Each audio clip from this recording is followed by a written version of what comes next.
Co-President of the Europe of Freedom and Democracy, Nigel Farage. The floor is yours. Well, here we are, on the edge of a financial and social disaster, and in the room today we have the four men who were supposed to be responsible. And yet we've listened to the dullest, most technocratic speeches I've ever heard. You are all in denial. By any objective measure, the euro is a failure. And who is actually responsible? Who's in charge out of you lot? Well, of course, the answer is none of you, because none of you have been elected, none of you actually have any democratic legitimacy for the roles that you currently hold within this crisis. And into this vacuum, albeit reluctantly, has stepped Angela Merkel. And we are now living in a German-dominated Europe. Something that the European project was actually supposed to stop.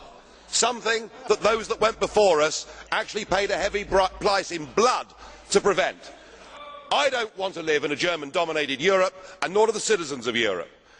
But you guys have played a role, because when Mr Papandreou got up and used the word referendum, or Mr Rehn, you described it as a breach of confidence, and your friends here got together like a pack of hyenas, rounded on Papandreou, had him removed and replaced by a puppet government. What an absolutely disgusting spectacle that was. And not satisfied with that, you decided that Berlusconi had to go.